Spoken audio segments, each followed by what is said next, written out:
요한계시록은 신약성경 27권 중에 야고보서와 함께 가장 정경에 늦게 편입이 되어 있습니다. 왜냐하면 야고보서도 그렇지만은 요한계시록도 지금도 그런데 그 당시에는 이 요한계시록이 얼마나 황당하겠어요.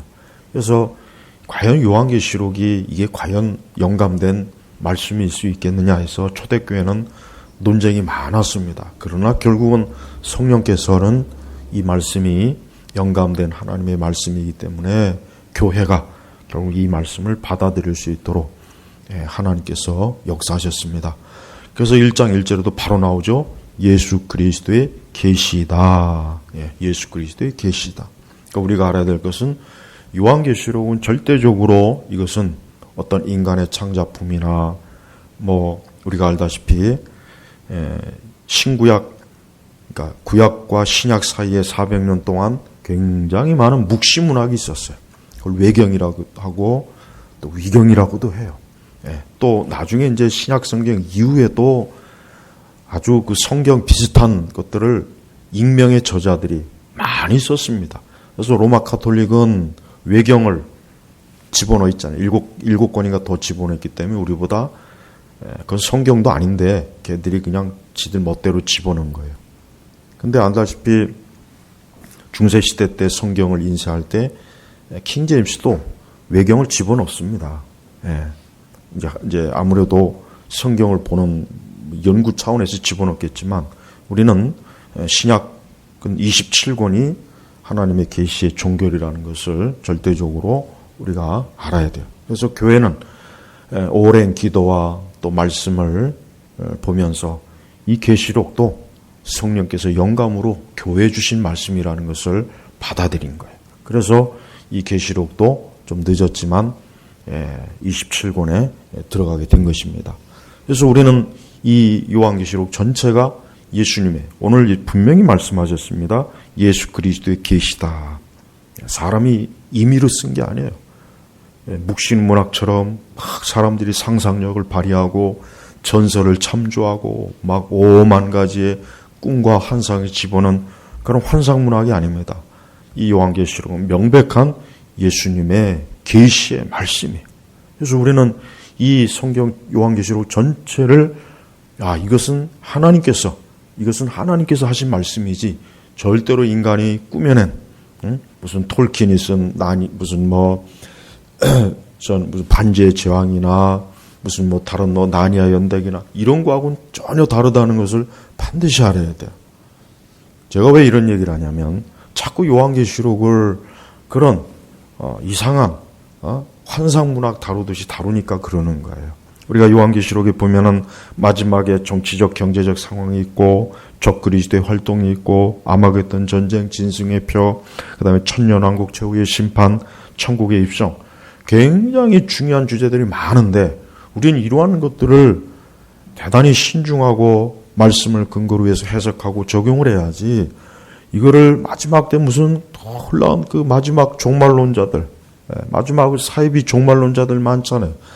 종말론의 자극적인 주제를 가지고 사람들을 홀딱 위협을 주고 겁을 주고, 그래서 어떤 교회는 계시록만 가르쳐요. 계시록만. 어떤 목회자는 계시록만 그냥 주구장창 가르쳐요. 그건 잘못된 거예요. 성경 66권을 골고루 항상 말씀을 통해서 우리가 우리 영혼의 양식을 삼아야지 그냥 계시록만 드립하는 그런 교회나 그런 목회자들이나 신자들은 굉장히 문제가 많아요. 거의 사이비 준2단이나 마찬가지니까 절대 그런데 주의하셔야 됩니다. 그래서 제가 이 계시록을 이전부터 준비했다가 이제 올해 이제 들어와서 이제 수요일마다 할 건데 우리는 하나님의 이 계시의 말씀은 대단히 신중하고 조심스럽게 잘 이해해야 되고 또 우리가 아직 이해하지 못하고 해석하지 못하는 것은 칼빈 선생처럼 겸손한 마음으로 나중에 더 이 말씀이 더 하나님께서 여러 지혜로운 하나님의 사람들이 더 많은 연구와 또 하나님의 성령께서 열어주실 때까지 유보를 해야지 그냥 이 계시록은 보면 항상 이 특히 역사주의적 해석 방법은 늘 그 시대의 어떤 사건하고 또 연결을 맺어요. 그래서 조심해야 되는 거예요. 그래서 우리는 이 계시록에 여러 해석 관점이 있지만 특히 역사주의적 해석 관점은 맞는 경우도 있지만 그거는 잘못된 경우가 더 많아요. 그러니까 조심해야 되는 거예요. 그러니까 자칫하면은 옛날에 이제 고르바초프가 적그리스도, 80년대는 고르바초프가 적그리스도였어요. 다 그렇게 했어요. 그렇게 다. 그러니까 또 2차 대전 때는 히틀러가 적그리스도였어요. 이게 역사주의적 해석 방법은 장점도 있지만 단점이 많은 거예요. 그래서 저는 요한계시록은 저는 미래주의적 해석 방법이 가장 좋습니다. 가장 안전해요. 왜? 분명히 물론 요한계시록은 요한계시록을 집필하고 요한계시록을 사도 요한이 영감을 받아서 그 당시의 교회들에게 요한계시록 서신이 띄어진 건 사실이지만 그러나 저는 성령께서 이 요한계시록 내용 자체는 뭡니까? 결국은 예수님이 오시기 어느 시점 바로 직전이에요. 요한계시록 4장 이후는 거의 대부분이 예수님이 오시기 직전에 다 되어질 일이지 전체 역사에서 되어질 일은 아닙니다. 그렇다고 해서 그러면은 초대교회부터 그런 그 전까지 교인들은 요한계시록 필요 없느냐? 그렇지 않죠. 전혀 그렇지 않아요. 요한계시록 1장부터 들어가면 벌써 2장부터 들어가면은 벌써 7교회가 쭉 나오잖아요. 21절에 보면은 에베소, 서무나, 보가모, 두아디라, 사데, 빌라델비아, 라오디게이들. 그러니까 우리는 요한계시록을 통해서 어느 시대의 성도나 교회도 다 이 말씀을 통해서 예수 그리스도의 계시의 말씀을 듣고 이 말씀을 통해서 영적으로 길을, 교훈을 얻고 유익을 얻는다는 걸 우리가 알아야 됩니다. 그러면서도 요한계시록은 미래주의 해석 방법이 가장 좋습니다. 역사주의적이거나 과거주의적이거나 그거는 물론 장점이 있지만 단점이 너무 많아서 안 되는 거예요. 그리고 예수 그리스도의 주제는 뭡니까? 제가 이걸 꼭 말하고 싶어요. 아까 얘기했죠? 자꾸 요한계시록 갖고 이상한 짓 하는 사람 말해. 자꾸 요한계시록 갖고 호기심을 남발하고 이상한 얘기를 하고 이상한 걸 충족시켜가지고 요한계시록을 아주 회개망측한 이상한 문서로 자꾸 비추는 거예요. 우리 한국의 정감독 있죠. 정감독. 아주 조선시대부터 내려오는 예언서. 요한계시록이 꼭 정감독 취급하는 목사들도 너무 많아요. 그건 조심해야 돼요. 요한계시록의 주제는 뭡니까? 예수님이에요. 요한계시록 주제는 예수님이에요. 요한계시록을 통해서 결국 성령께서 유도하는 게 뭐냐? 사람들이 예수님 믿고 구원받는 겁니다. 멸망하지 않는 거예요. 지옥에 가지 않는 거예요. 그 죄가 사함받고 용서함받아 하나님의 자녀가 되는 거예요. 요한계시록은 그걸 목적으로 쓴 거지 요한계시록의 주제가 천년왕국이 아니에요. 적그리스도가 아닙니다. 요한계시록의 주제를 자꾸 그런 쪽으로 막 가니까 성경이 점점 요한계시록은 가면 갈수록 이상하게 해석해요. 특히 무슨 7년 대환란이 전 3년 후 3번 성전에 가증한 거 그게 주제가 아니란 말이에요. 그게 그런 거 몰라도 돼요. 요한계시록을 제대로 이해했다면은 하나님의 아들 예수 그리스도가 구원자이시구나. 이분이 우리의 구세주구나. 이분이 장차 심판주로 이 땅에 오시는구나. 빨리 예수님 믿어야 되겠구나. 요한계시록을 제대로 이해했다면 이런 마음이 들어와야지. 요한계시록만 보면은 맨날 적그리스도 무슨 천년왕국이 어쩌고 저쩌고 거기에다 다 초점을 맞춰요. 분명히 이 성경에 예수 그리스도 계시다. 쉽게 얘기하면은 이 요한계시록은 나를 드러내는 예수님을 드러내는 거라는 얘기예요. 예수님을. 그러니까 그렇게 봐야 되는 거예요. 자꾸 요한계시록을 점점 갈수록 요한계시록이 무슨 판타지 무슨 소설이나 되는 것처럼 취급하니까 그러니까 교회 내에서도 웃음거리가 되는 거예요. 요한계시록. 그러니까 그런 식으로 절대 요한계시록을 이해하면 절대 안 됩니다. 다니엘서도 마찬가지예요. 우리는 성경을 엄밀하게 정확하게 교리적으로 성경을 전체적으로 해석해야지 성경이 마치 무슨 이상한 신비적인 예언서나 되는 듯 무슨 노스트라다무스 무슨 예언서나 되는 듯 그런 식으로 성경을 취급하는 건 그게 바로 성경을 모독하는 거예요. 그게 적그리스도의 정신이에요. 이 마귀와 사단이 요한계시록을 그딴 식으로 취급하니까 교회에서 환영받지 못하는 거예요. 자꾸 요한계시록은 다루지 마. 그러니까 신천지 같은 저런 부류들이나 요즘 그 교회 일부 그 요한계시록만 가지고 그냥 주야장창 파헤치는 그런 이단들이 득세하는 겁니다. 그래서 우리는 요한계시록은 그리스도를 드러내는 것이다. 요한계시록은 첫 장부터 마지막 장까지 오직 예수님을 드러내는 것이지 다른 주제가 아니야. 다른 주제에다가 너무 지나치게 비중을 둬나 신경 쓰면 안 돼. 그건 그렇게 중요한 게 아니에요. 성령께서는 오늘 이 말씀을 뭐라고 했습니까? 이는 하나님께서 반드시 속히 이루어질 일들을 자신의 종들에게 보이시려고 자신의 천사를 보내어 자신의 종 요한에게 지시한 것이다. 그러니까 요한계시록은 반드시 이루어진다. 그것도 속히 이루어진다. 그래서 우리는 요한계시록 읽을 때 이 말씀이 정말 어떻게 이루어지겠나? 이 말씀이 과연 이루어질까? 그런 의심을 하지 마십시오. 하나님께서는 이 말씀을 반드시 이룬다고 하셨기 때문에 이 말씀 그대로 이루어질 거예요. 그러면서 천사를 보내 종 요한에게, 이 밤모섬에 갇혀있는 요한에게 하나님께서 이 요한에게 마지막 때 되어질 일을 요한에게 계시한 거예요. 누가 계시했습니까? 예수님이 계시하신 거예요. 그래서 요한은 이것을 자기의 말로 아니라 자기가 꾸며낸 자기가 환상을 받거나 자기가 아니라 이것은 예수님이 자기에게 계시하신 그런 말씀이라는 것을 철저하게 요한은 잘 지키고 있습니다. 그래서 2절에 보니까 요한은 하나님의 말씀과 예수 그리스도의 증거 곧 그가 본 모든 것을 증언하였다 그랬어. 그러니까 요한은 증언자예요. 요한은 창작자가 아니에요. 요한은 자기가 기도하다가 자기 스스로 꿈을 보거나 환상을 보고 마지막 때 이런 일이 그게 아니야. 요한은 철저히 하나님의 말씀과 예수 그리스도의 증거. 그러니까 요한계시록은 하나님께서 주신 말씀입니다. 이것은 사람의 말이 아니라 하나님께서 하신 말씀인데 나는 그것을 그냥 증거할 뿐이다. 나는 증인일 뿐이다. 그래서 철저하게 요한은 이 요한계시록에 대해서 절대 자기가 조금이라도 이 말씀에 관여하는 것이 아니라는 것을 먼저 분명하게 밝히는 거예요. 그러면서 3절에 보면은 이 예언의 말씀들을 읽는 자와 듣는 자들과 그 안에 기록된 것들을 지키는 자들이 복이 있으니 이는 때가 가깝기 때문이다. 자, 3절 초반에 보면은 이 예언의 말씀들을, 여러분 이 예언의 말씀들을 어떻게 해석합니까? 이 예언의 말씀들은 1차적으로는 요한계시록이겠지만은 그러나 우리는 성경 전체가 뭡니까? 예언의 말씀이에요. 창세기부터 요한계시록 전체가 예언의 말씀이에요. 그래서 우리는 이 요한계시록을 부지런히 이 말씀대로 읽고 듣고 그 안에 기록된 것들을 지켜야 되겠죠?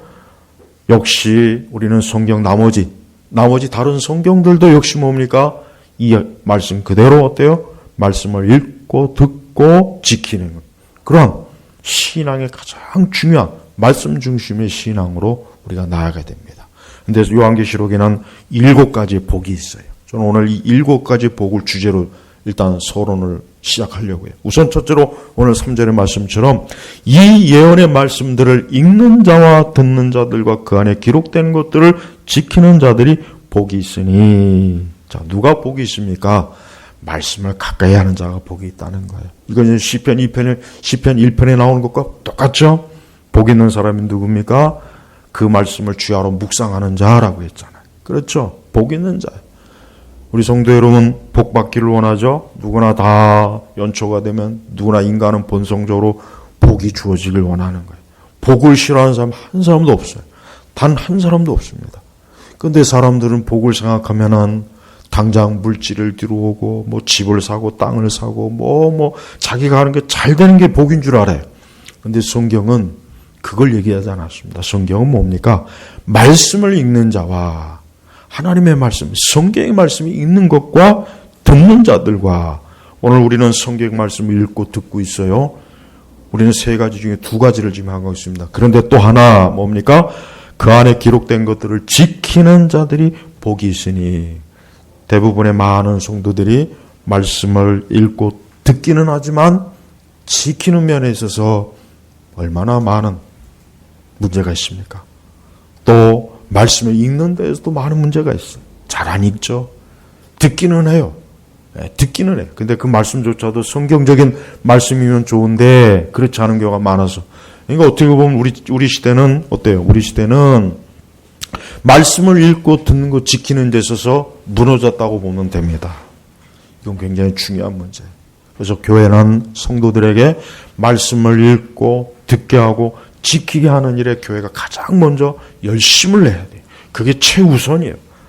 다른 프로그램에 집중하지 말고 제발 하나님의 말씀, 이 영감된 계시의 말씀, 예수 그리스도의 계시의 말씀을 제발 읽고 듣고 지키는 거예요. 저는 올해 우리 온 성도들이 이 계시록 1장 3절 말씀대로 올 한 해 아니 평생도록 말씀을 읽고 듣고 지킬 때 복이 있다 이거예요. 복. 그럴 때 하나님께서 어때요? 그럴 때 하나님께서 우리에게 복을 주시는 거예요. 우리 성도들이 복을 받고 싶어 하는 것은 잘못된 거 아니에요. 하나님께 복을 구하는 것을 죄책감 갖지 말아요. 그럼 우리가 하나님께 뭐 저주를 구해야 되겠습니까? 우리가 뭐 저주 받아야 되겠어요? 아니에요. 인간은 하나님께 복을 받으면 좋아요. 당연한 거예요. 그런데 정말 그 복을 받고 싶으면은 오늘 말씀 첫 번째 1장 3절에 말씀을 읽어요. 말씀을 읽어요. 말씀을 여러분 읽어야 됩니다. 그리고 말씀을 듣고 또 이 말씀을 지키면 그런 복이 그냥 오는 거예요. 그 복은 많은 복일 거예요. 영적인 복도 있습니다. 육신적인 복도 주어져요. 하나님 우리에게 육적인 복을 인색하게 안 주려고 하는 분이 아니에요. 하나님은 주시는 분이에요. 그래서 분명히 복이 있다. 우리의 영적인 복, 육신적인 복을 정말 원하는 사람이 있다면은 먼저 이것부터 실천해야 돼. 이것부터, 이 말씀부터 순종해야 돼요. 말씀을 읽는 것과 듣는 것과 지키는 자리 복이 있다니까. 그래, 먼저 이 말씀부터 순종해야 되겠구나. 요한계시록의 첫 번째 복이 지금 요거예요. 그럼 두 번째는 뭐냐? 14장 14절에 어떤 말씀이 있냐면은 지금부터 주 안에서 죽은 자들이 복이 있다. 지금부터 주 안에서 죽은 자들을 복이 있다. 그렇다. 그들은 수고를 끝내고 안식할 것이니 그들의 행위가 그들을 따를 것이다. 죽음이라고 해서 다 같은 죽음이 아니에요. 이건 굉장히 중대한 문제. 어제도 분명히 누군가가 죽었을 거예요. 오늘도 누군가가 죽었을 겁니다. 내일도 누군가가 죽었을 거예요. 죽을 거예요. 또 내일 모레도 죽을 거예요. 작년 한 해는 이 태어나는 숫자보다 죽은 사람의 숫자가 더 많대, 우리나라가. 이제 인구가 줄어들고 있는 거예요. 이제는 죽는 숫자가 더 많은 거예요. 참 무서워요. 자, 그러나 그렇게 많은 사람이 죽지만은 죽음이라고 해서 다 같은 죽음이 아니야. 여러분, 혹시라도 가끔 장례식장에 가보면은, 병원 장례식장 가보면은 장례식 있잖아요. 죽은 사람들의 여러 군데가 있잖아요. 다 같은 죽음이 아니에요. 성경에 분명히 뭐라 그랬냐? 지금부터 주 안에서 죽는 자들이 복이 있다. 주 안에서. 그리스도 예수를 믿는 사람이야만 그 사람의 죽음이 복이 있는 거예요. 왜 복이 있습니까? 그는 이때부터 하나님의 나라, 주님과 함께 영생을 누리기 때문에 복이 있는 거예요. 그래서 우리는 우리 자신뿐만 아니라 이 땅에 수많은 사람들이 죽음을 맞이하는데, 죽음이 오는데 그 죽음이 어떠한 죽음인지를 진지하게 관찰하고 봐야 됩니다. 그리스도, 주 안에서 죽어야 돼요. 주 안에서 죽는 거예요. 주 안에서 죽지 않는 사람의 죽음은 비참한 거예요. 무서운 거예요. 심판입니다. 형벌입니다. 제발 모든 사람들이 이 말씀을 좀 진지하게 받아들였으면 좋겠어요. 내가 오늘 죽어도 내일 죽어도 나는 주 안에서 죽는 것인가?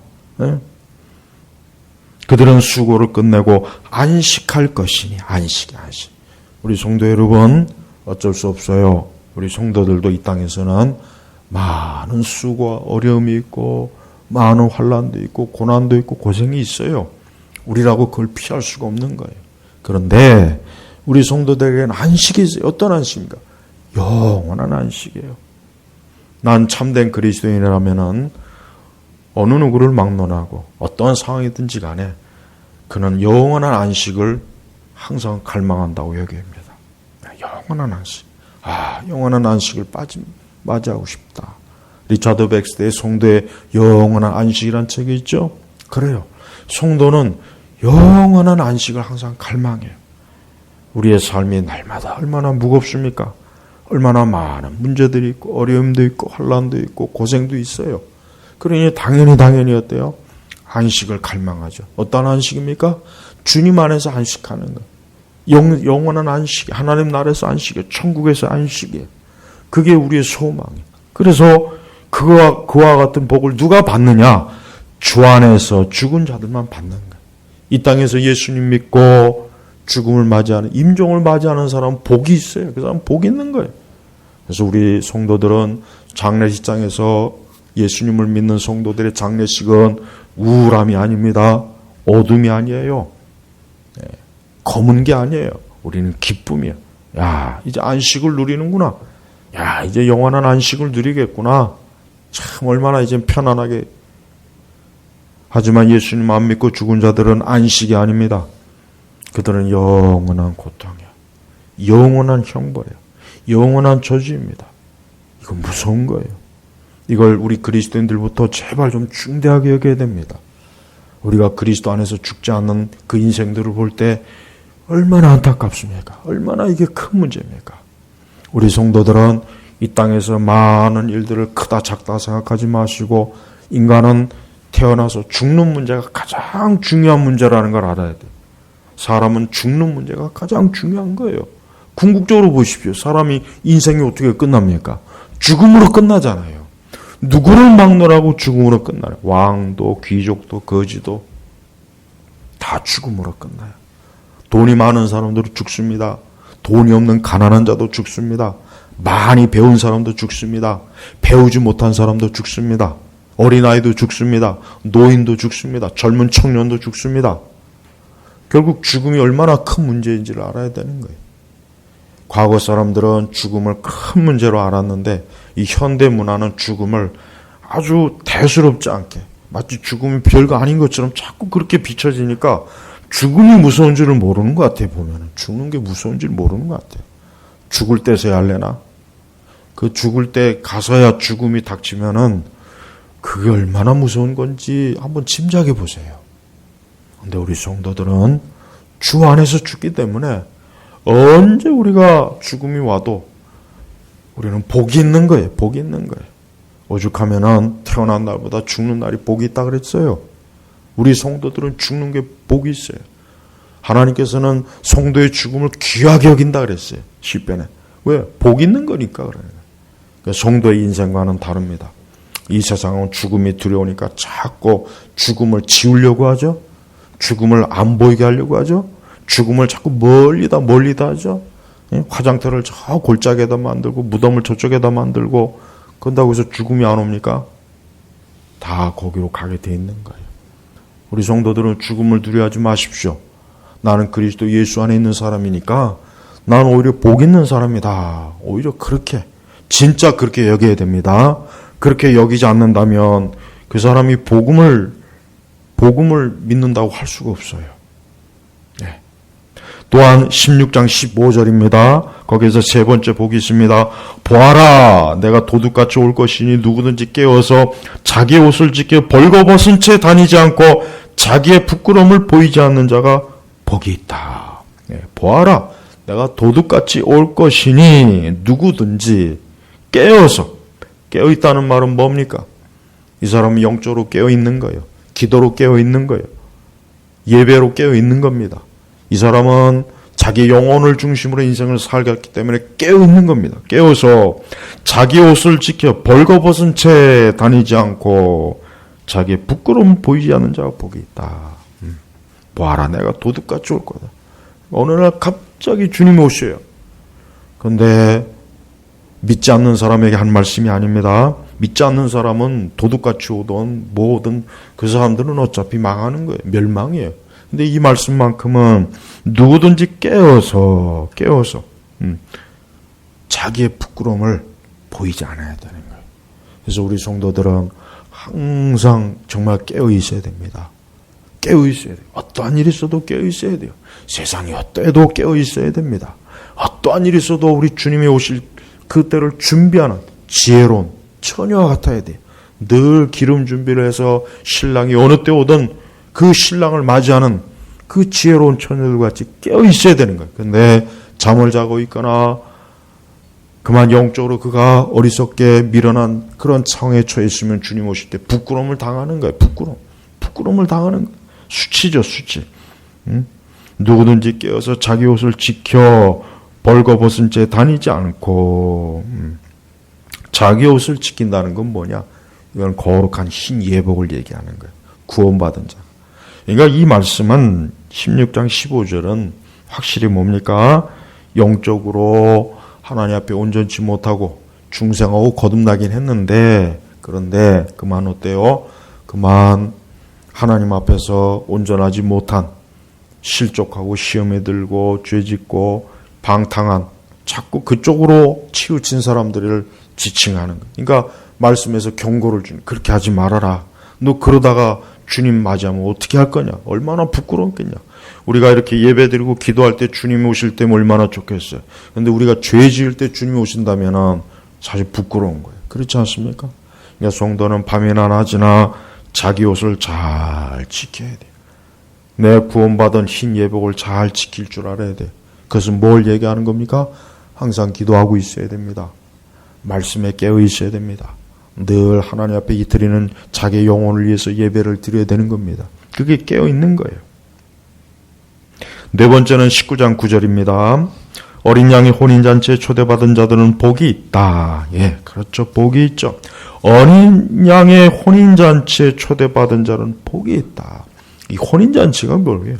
하나님 나라에서 잔치를 벌이는 거예요. 구원받은 자들이 모여서 이제 이 세상의 모든 심판이 다 마무리되면 하나님은 자기 백성들을 다 모아놓고 어린 양 대신 예수님을 주인공으로 해서 큰 잔치를 벌여줘요.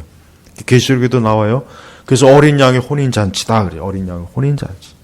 혼인잔치. 우리 성도들은 혼인잔치를 앞두고 있는 신부들이에요. 네. 우리는 초대받은 거예요. 초대받은 거예요. 우리는 그 자리에 초대받은 자로서 초청장을 이미 받은 거예요. 그리스도의 피로 쓰여진 초청장으로 우리의 심령에 새겨졌습니다. 그래서 우리는 장차 어린 양 혼인잔치에 참여할 자격이 있는 거예요. 거기에 참여해서 어린 양 대신 예수님을 중심으로 해서 우리는 거기에서 영원토록 먹고 마시고 즐거워하는 겁니다. 그 잔치예요. 그 잔치는 이 땅에 있는 모든 것들을 심판한 이후에 열릴 최후의 잔치입니다. 그래서 그 잔치는 정말 놀라운 거예요. 그러나 그 잔치에 초대받지 못한 자들이 있습니다. 그들은 멸망할 자들이에요. 그들은 그 잔치에 못 들어와요. 그들은 흰 옷이 없어요. 그런 그리스도의 이름으로 초대받지 못한 자예요. 거기에 들어올 수가 없습니다. 거기는 오직 초대받은 자들만 들어오는 거예요. 여러분들은 그 초대장이 있습니까? 여러분의 심령에 그리스도의 초대장이 있습니까? 그것이 있어야 됩니다. 그것이 없으면 안 됩니다. 내 심령에 그리스도의 초대장이 있을 때 나는 어린 양의 잔치에 초대받은 자다. 예? 앞으로 우리 성도들은 그 잔치를 즐길 기대를 해야 돼. 기대를. 예, 기대.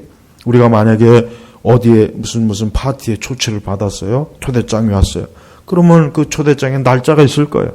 아, 이 날이구나. 야, 이 날이 빨리 왔으면 좋겠다. 빨리 이 날이 와서 그 파티에 가서 그냥 먹고 마시고 같이 재밌게. 똑같아요. 성도는요. 주님 오실 날을 기다리면서 어서 빨리.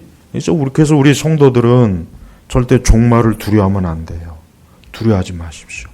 이 세상이 어쩌고 저쩌고 하지만 우리 성도들은 종말을 조금이라도 두려우면 안 됩니다. 오히려 빨리 종말이 왔으면, 빨리 좀 이 계시록의 말씀이 이루어졌으면, 빨리 이것들이 이루어져서 우리가 빨리 좀 어린 양 혼인잔치에 빨리 좀 들어갔으면, 그런 마음을 먹어야 돼요. 그러니까 성도는 종말을 두려워하지 마세요. 우리가 분명히 해야 됩니다. 우리가 이 세상이 뭐 어떻게 될 것이다. 그거는 우리하고는 상관없어요. 하나님은 자기 백성을 보호하셔요. 자기 백성을 지킵니다. 하나님의 진노는 누구에게 내립니까? 이 세상이에요. 이 세상의 짐승과 그 짐승을 따르는 자들에게만 하나님의 진노가 쏟아져요. 물론 우리가 잠깐 거기에서 우리가 환난과 고통을 겪겠지만, 그러나 하나님께서는 자기 백성들을 철저하게 보호하시기 때문에 우리는 두려워할 필요가 없어요. 우리는 오히려 두려워하는 것이 아니라 곧 있으면 어린 양 혼인잔치에 가겠구나. 거기에 들어가겠구나. 거기에 들어갔구나. 우리가 어쩌면 주님을 공중에서 맞이할 수도 있겠구나. 어떤 이 놀라운 기대를 가지고 우리가 이 세대가 어떻게 가든지 그 기대를 한번 사는 겁니다. 또한 다섯 번째는 20장 6절입니다. 거기 보면은 첫째 부활에 참여하는 자는 복이 있고 거룩하며 둘째 사망이 이들을 다스리는 권세가 없고 첫째 부활에 그렇습니다. 우리 성도들은 다 예수님 믿음으로 첫째 부활에 참여한 자예요. 첫째 부활에 참여한 자. 그리고 이 첫째 부활에 참여한 자는 뭐가 없다고요? 둘째 사망이 이들을 다스리는 권세가 없다 그랬어요. 둘째 사망이 뭡니까? 형벌입니다. 형벌을 받는 거예요. 사람들은 첫 번째 죽음만 크게 알지 이 둘째 사망은 진짜 무서운 거예요. 이게 진짜 무섭기 때문에 첫째 사망이 중요한 거예요. 둘째 사망이 우리에게 아무런 권세가 없어요. 우리는 그리스도 예수 안에서 택함받은 하나님의 자녀이기 때문에 둘째 사망이 우리에게 그 어떤 권세를 부릴 수 없어요. 그러나 예수님 믿지 않는 자들은 둘째 사망의 권세가 미치기 때문에 그들은 죽음 이후에 어떻게 됩니까? 영원한 사망으로 들어가는 거예요. 영원한 사망이요. 이 둘째 사망은 무서워요. 이거는 영원해. 한번 그 둘째 사망의 권세에 사로잡히면 다시는 이제 기회가 없습니다. 우리는 첫 번째 육신의 죽음보다는 이 둘째 사망이 진짜 이게 무서운 겁니다. 이게 무서운 거예요. 근데 성도는, 우리 성도는 해당이 안 돼요. 둘째 사망이 이들을 다스리는 권세가 없다. 그러니까 둘째 사망은 우리에게는 아무 관계가 없는 거예요. 그러니까 우리는 안심해야 돼요. 여섯 번째는 22장 7절입니다. 보아라, 내가 속히 오겠다. 이 책의 예언의 말씀들을 지키는 자는 복이 있다. 아까 요한계시록 1장 3절에 그랬죠. 기록된 것들을 지키는 자들이 복이 있으니. 근데 22장 7절에도 뭡니까? 이 책의 예언의 말씀들을 지키는 자는 복이 있다. 복이 있다. 보아라, 내가 속히 오겠다. 이 책의 예언의 말씀들을 지키는 자들이 복이 있다. 그러니까 성도가 복을 받으려면 다른 거 없습니다. 말씀대로 살면 돼요. 틀림없습니다. 근데 말씀대로 살려면은 꼭 이게 있어요. 말씀대로 사는데 방해되는 게 뭐냐? 그건 우리의 이성과 합리적인 생각이에요. 요게 더 문제입니다. 그냥 차라리 무식하게 그냥 아무것도 몰라서 그냥 말씀대로 사는 게 차라리 더 나아요. 그런데 우리가 세상에 대해서 뭐 많이 안다, 내가 경험적으로 뭐 안다, 내가 잘한다 그러면은 말씀보다는 내 생각이나 내 지혜나 내 경험을 의지하게 돼요. 그러니까 우리가 특히 지금 같은 시대에 조심할 것은 어떤 합리주의적, 이성주의적, 이 과학주의적인 사고방식이 우리가 말씀대로 사는 게 굉장히 방해를 합니다. 우리가 우리의 생각과 지혜와 우리의 합리적 이성적인 관점으로 계산을 해보니까 이건 말씀대로 했다가는 안 될 것 같은데 이렇게 해가지고는 망할 것 같은데 이렇게 했다가는 이게 어떻게 해서 이 세상에서 이게 어떻게 바보 취급받을 것 같은데 그 생각이 대번에 들어와요. 그러니까 하나님 말씀대로는 이게 될까? 이게 요즘 이렇게 해가지고 이거 망하는데 그 생각이 들어와요. 근데 성경은 분명히 그랬어요. 이 책의 예언의 말씀들을 지키는 자를 복이 있다 그랬어요. 그러니까 역으로 생각하면 이 세상에 그 잘나고 똑똑한 사람들은 말씀을 벗어났기 때문에 결국은 그들에게 복이 없는 겁니다. 복이 없는 거예요. 그러니까 말씀을 벗어나면은 끝을 보면 돼요. 끝을 보면 돼요. 끝이 안 좋아요. 그게 중요한 거예요. 우리 성도들은 끝이 좋아요. 우리 성도들은 끝이 좋습니다.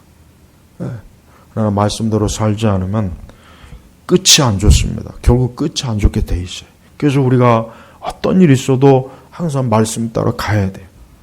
말씀 따라 가는 게 안전합니다. 그게 처음에는 안 좋아 보이고 굉장히 불리하고 손해도 많은 것 같아요. 그러나 시간이 가면 갈수록 아니에요. 결국 하나님께서 약속하신 거기 때문에 결국 복이 주어집니다. 모든 면에서 복이 돼요. 그러나 말씀대로 안 살면 어때요? 처음엔 잘 됩니다. 승승장구합니다. 처음엔 길이 넓으니까 잘 될 수밖에 없죠. 그러나 그 끝은 어떻게 됩니까? 멸망의 길이라고, 멸망. 성도는 자꾸 이 세상에 무슨 어떤 철학자가 이런 얘기했다, 뭐 신문에 이런 게 났다, 경제 이런 게 났다, 뭐 금융 소식이 어떻다, 정치권 소식, 그런 거에 거기에 신뢰를 두면 안 됩니다. 우리는 항상 성경에 신뢰를 둬야 돼요. 성경만이 유일한 사실이, 나머지는 다 허구예요. 다 허구예요. 다 허구입니다. 다 허구예요. 사람들이 영화를 좋아하고 책을 좋아하고 못 좋아하고 그러는데 다 허구예요. 진짜 사실, 진짜 현실, 성경입니다. 이것만 사실이에요. 그러니까 이 마귀는 이 진짜 사실은 못 보게 하고 여기는 못 보게 하는 거예요. 이건 사실이니까. 그 대신 가짜 허구, 그것만 그냥 거기에다 자꾸 사람들이 인생을 허비하게 만들어요. 그렇게 인생 살아가지고 어떻게 돼요? 망하는 거예요. 우리 성도들도 성경 외에는 다른 건 다 허구입니다. 가만히 생각해 보세요. 성경 말씀은 사실이지만 다른 건 다 허구예요. 이 세상 가만히 보면은 전부 다 허구예요. 근데 사람들은 그 허구에 미쳐서 살아요. 허구에 미친 거예요. 그 스포츠도 허구예요. 이 세상에 그 많은 문화 가만히 보십시오. 가만히 살펴보란 말이에요. 허구예요. 허구. 그림자란 말이에요. 그림자. 그러나 성경은 사실이에요. 이게 중요해요. 이 차이가 엄청난 거예요. 여러분의 인생을 허구에다가 맡기겠습니까? 사실에다 맡기겠습니까? 예? 내 인생을 어디다 맡기겠냐? 내 인생을 어디에다가 놓고 인생을 살겠냐? 이거예요. 이 땅에 수많은 철학자들, 수많은 선생들, 교사들 허구예요. 허구. 그러나 성경의 말씀은 사실이에요. 이건 현실이에요. 현실. 그러니까 항상 우리는 이 성경의 말씀을 통해서 세상의 잣대를 재야 되지 거꾸로 재면 안 되는 거예요. 거꾸로. 근데 자꾸 거꾸로 재요. 거꾸로. 그러니까 말씀을 자꾸 제껴놓고 이 세상의 허구의 가르침에 따라 성도들이 살면 어떻게 되겠습니까? 부끄러움을 당하는 거예요. 수치가 되는 거예요. 분명히 하나님께서는 이게 중요하기 때문에 2번씩이나 반복했어요. 예언의 말씀들을 지키는 자가 복이 있다 그랬어요. 2번씩이나 하신 이유는 이게 제일 힘드니까 그런 거예요. 읽고 듣는 건 지키는 것보다 쉬워요. 그러나 진짜 지키는 거는 어려워요. 왜? 당장 우리가 이 말씀대로 살아갈 때 굉장히 모험을 해야 됩니다. 진짜. 내가 이 말씀대로 하면은 이것대로 하면 굶어 죽는데, 이것대로 하면 내가 엄청나게 해를 받는데, 그러나 이 세상은 어때요? 이 세상은 눈에 보이거든요. 그러니까 우리는 하나님 말씀보다는 이 세상이 주는 가르침에 더 치우쳐요. 믿는 자들도 너무 그런 현상이 많아요. 하나님 경외하고 기도하고 말씀대로 사는 것보단 이 세상에서 성공하는 거, 좋은 학교에 나오는 거, 좋은 경력을 쌓는 거, 그래야 성공한다. 그렇죠. 성공합니다. 그러니까 끝은 망해요. 그러나 성도들은 어때요? 보기에는 초라한 것 같지만 시간이 가면 갈수록 결국 하나님은 어때요? 광명의 빛을 비추어 주는 거예요. 그래서 우리가 주일을 송수하는 것도 그런 이유예요. 우리가 말씀대로 사는 것도 그런 이유입니다. 세상 사람들은 그런 성도들을 보고 비웃습니다. 당연히 비웃죠. 어리석고 미련하다고 여겨요. 계산을 해보니까 저들은 미련한 거예요. 그러나 누가 진짜 미련한 건지는 시간이 가면 갈수록 저쪽이 미련하다는 게 드러나게 되어 있습니다. 하나님은 자기를 경외하고 사랑하는 자들을 절대 부끄러움과 수치 가운데 내버려 두지 않습니다. 이게 원칙이에요. 이게 영적인 원리이기 때문에 우리는 철저하게 하나님을 경외하는 방향으로 가야 돼요. 근데 당장 그 몇 고비만 좀 이기면 돼요. 그 몇 고비가 있는데 그걸 못 넘기는 거예요. 그 몇 고비만 넘기면 돼요. 그러면 됩니다. 그걸 넘겨야 되는 거예요. 7번째는 22장 14절에 생명나무를 차지할 권세를 가지기 위해 그 문들을 통해 그 성으로 들어가려고 자기 옷을 빠는 자들은 복이 있다. 이 생명선. 에덴 동산에서 선악과를 따먹고 나니까 하나님께서 금방 조치한 게 뭐냐? 생명나무의 길을 확 지켰어요. 저들이 저것 따먹고 영원히 저주받은 채로 살 것 같으니까 그룹을 통해서 천사를 통해서 확 그 가는 길목을 지켰어요. 화영검으로. 근데 마지막 때 우리 성도들은 어때요? 생명나무를 차지해요. 예. 우리는 그리스도 예수 안에서 우리의 죄를 씻고 영원한 영생을 얻는 자들입니다. 영생을 얻는 자들이에요. 이 요한계시록의 이 7가지 복이 요한계시록 핵심이에요. 근데 이 요한계시록 7가지 복의 핵심은 주제는 뭡니까? 결국 예수님입니다. 예수님이. 이게 중심이란 말이에요. 그러니까 요한계시록에 대한 많은 주석이나 많은 설교를 그중에 그걸 옳으니 그르니 판단하려면 다른 거 아니라 예수 그리스도를 계속 드러내느냐 아니냐 그것만 보면 돼요. 근데 자꾸 무슨 뭐 전삼년이 후삼년이니 무슨 적그리스도니 이걸 주제로 하는 거는 그거는 잘못된 거예요. 예. 핵심 주제는 제껴놓고 엉뚱한 것만 찾고 그게 뭐 중요합니까? 예수님 안 믿는데 적그리스도를 알면 뭐 할 것이며 7년 대화를 알면 뭐 할 거냐고요. 예수님 안 믿는데 짐승을 알면 뭐 할 거예요? 같이 짐승하고 망할 자들이 짐승 알면 뭐 하겠어요? 어차피 알 거. 그러니까 그게 중요한 게 아니라고요. 예? 요한계시록을 제대로 읽었다면은 이건 예수님에 관한 거구나. 예수님에 대한 것이구나. 금방 알 수 있는 거예요. 저는 우리 성도들이 예수 그리스도의 계시다. 우리 주님께서 우리들에게 사람들에게 이거는 내 얘기니까 이걸 좀 자세히 읽고 듣고 지켜라. 요한계시록을 그렇게 이해해야 되는 겁니다. 우리 온 성도분들 오늘 요한계시록 소론입니다. 두 번째 소론입니다. 우리 성도 여러분들은 이 예수 그리스도를 믿고 예수님과 함께하고 예수님과 동행하고 예수님과 철저하게 붙어 다닙니까? 이 예수님의 말씀을 듣고 예수님의 말씀을 순종하고 따릅니까? 이게 종말을 가장 정상적으로 올바로 맞이하는 성도의 모습이에요. 여러분 다른 데 흔들리지 마세요. 여기저기 흔들리지 마세요.